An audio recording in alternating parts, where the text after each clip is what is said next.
भक्तों, जय माँ शेरावाली। आप सभी का भारतीय वंदनी चैनल में स्वागत है। आज हम सभी मनोकामनाओं को पूर्ण करने वाली श्री दुर्गा सप्तशती के 7वें अध्याय का पाठ करने जा रहे हैं और साथ ही विनियोग और ध्यान का भी श्रवण करेंगे। तो चलिए माता रानी के दर्शन करते हुए इस पवित्र पाठ का श्रवण करते हैं। मैं मातंगी देवी का ध्यान करती हूँ। वे रत्न में सिंहासन पर बैठकर पढ़ते हुए तोते का मधुर शब्द सुन रही हैं। उनके शरीर का वर्ण श्याम है। वे अपना एक पैर कमल पर रखे हुए हैं और मस्तक पर अर्धचंद्र धारण करती हैं तथा पुष्पों की माला धारण किए वीणा बजाती हैं। उनके अंग में कसी हुई चोली शोभा पा रही है। वे लाल रंग की साड़ी पहने हाथ में शंख में पात्र लिए हुए हैं। उनके वदन पर मधु का हल्का हल्का प्रभाव जान पड़ता है तथा ललाट में बेंदी शोभा दे रही है। ऋषि कहते हैं, तदंतर शुंभ की आज्ञा पाकर वे चंड मुंड आदि दैत्य चतुरंगड़ी सेना के साथ अस्त्र शस्त्रों से सुसज्जित हो चल दिए। फिर गिरिराज हिमालय के सुवर्ण में ऊंचे शिखर पर पहुंचकर उन्होंने सिंह पर बैठी देवी को देखा। वे मंद मंद मुस्कुरा रही थीं। उन्हें देखकर दैत्य लोग तत्परता से पकड़ने का उद्योग करने लगे। किसी ने धनुष तान लिया, किसी ने तलवार संभाली और कुछ लोग देवी के पास आकर खड़े हो गए। तब अंबिका ने उन शत्रुओं को प्रति बड़ा क्रोध किया। उस समय क्रोध के कारण उनका मुख काला पड़ गया, ललाट में भौहें टेढ़ी हो गईं और वहां से तुरंत विकराल मुखी काली प्रकट हुई जो तलवार और पास लिए हुए थी। वे विचित्र खट्वांग धारण किए और चीते के चर्म की साड़ी पहने नरमुंडों की माला से विभूषित थी। उनके शरीर का मांस सूख गया था, केवल हड्डियों का ढांचा था जिससे वे अत्यंत भयंकर जान पड़ती थी। उनका मुख बहुत विशाल था। जीभ लपलपाने के कारण वे और भी डरावनी प्रतीत हो रही थी। उनकी आंखें भीतर को धसी हुई और कुछ लाल थी। वे अपनी भयंकर गर्जना से संपूर्ण दिशाओं को गूंजा रही थीं। बड़े बड़े दैत्यों का वध करती हुई वे कालिका देवी बड़े वेग से दैत्यों की उस सेना पर टूट पड़ी और उन सब का भक्षण करने लगी। वे पार्श्व रक्षकों, अंकुशधारी महावतों, योद्धाओं और घंटा सहित कितने ही हाथियों को एक ही हाथ से पकड़कर मुंह में डाल लेती थी। इस प्रकार घोड़े, रथ और सारथी के साथ साथ रथी सैनिकों को मुंह में डालकर वे उन्हें बड़े भयानक रूप से चबा डालती थीं।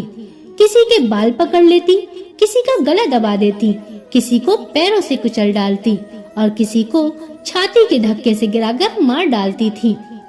वे असुरों के छोड़े हुए बड़े बड़े अस्त्र शस्त्र मुंह से पकड़ लेती और रोष में भरकर उनको दांतों से पीस डालती थी।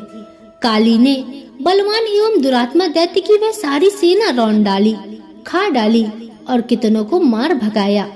कोई तलवार के घाट उतारे गए, कोई खटवांग से पीटे गए और कितने ही असुर दांतों के अग्रभाग से कुचले जाकर मृत्यु को प्राप्त हुए। इस प्रकार देवी ने असुरों की उस सारी सेना को क्षण भर में मार गिराया। यह देख चंड उन अत्यंत भयानक काली देवी की ओर दौड़ा तथा महादैत्य मुंड ने भी अत्यंत भयंकर बाणों की वर्षा से तथा हजारों बार चलाए हुए चक्रों से उन भयानक नेत्रों वाली देवी को आच्छादित कर दिया। वे अनेकों चक्र देवी के मुख में समाते हुए ऐसे जान पड़े मानो सूर्य के बहुतेरे मंडल बादलों के उदर में प्रवेश कर रहे हों। तब भयंकर गर्जना करने वाली काली ने अत्यंत रोष में भरकर विकट अट्टहास किया। उस समय उनके विकराल वदन के भीतर कठिनता से देखे जा सकने वाले दांतों की प्रभा से वे अत्यंत उज्जवल दिखाई देती थीं। देवी ने बहुत बड़ी तलवार हाथ में ली और हम का उच्चारण करके चंड पर धावा किया और उसके केस पकड़कर उसी तलवार से उसका मस्तक काट डाला। चंड को मारा देखकर मुंड भी देवी की ओर दौड़ा। तब देवी ने रोष में भरकर उसे भी तलवार से घायल करके धरती पर सुला दिया। महापराक्रमी चंड और मुंड को मारा गया देख मरने से बची हुई बाकी सेना भय से व्याकुल हो चारों ओर भाग गई। तदंतर काली ने चंड और मुंड का मस्तक हाथ में ले चंडिका के पास जाकर प्रचंड अट्टहास करते हुए कहा, हे देवी, मैंने चंड और मुंड नामक इन 2 महापशुओं को तुम्हें भेंट किया है। अब युद्ध यज्ञ में तुम्हें शुंभ और निशुंभ का स्वयं ही वध करना।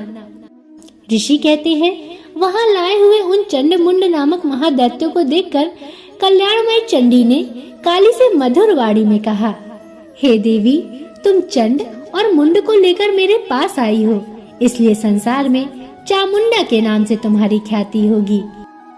भक्तों, प्रेम से बोलिए, माँ चामुंडा की जय, माँ भगवती की जय। मित्रों, यह था श्री दुर्गा सप्तशती का 7वां अध्याय। आशा करती हूँ कि आपको पाठ पसंद आया होगा। अगर इसमें कोई त्रुटियां हों तो मुझे क्षमा करें और आगे आने वाले पाठों को सुनने के लिए चैनल को सब्सक्राइब अवश्य कर लें और बगल में बनी हुई घंटी को जरूर दबा दें, ताकि मैं आपके लिए ऐसे ही पवित्र पाठ और कथा कहानियाँ लाती रहूं। और कमेंट में जरूर लिखिएगा, जय माँ शेरा वाली, जय माता दी। अब अगले वीडियो तक के लिए नमस्कार।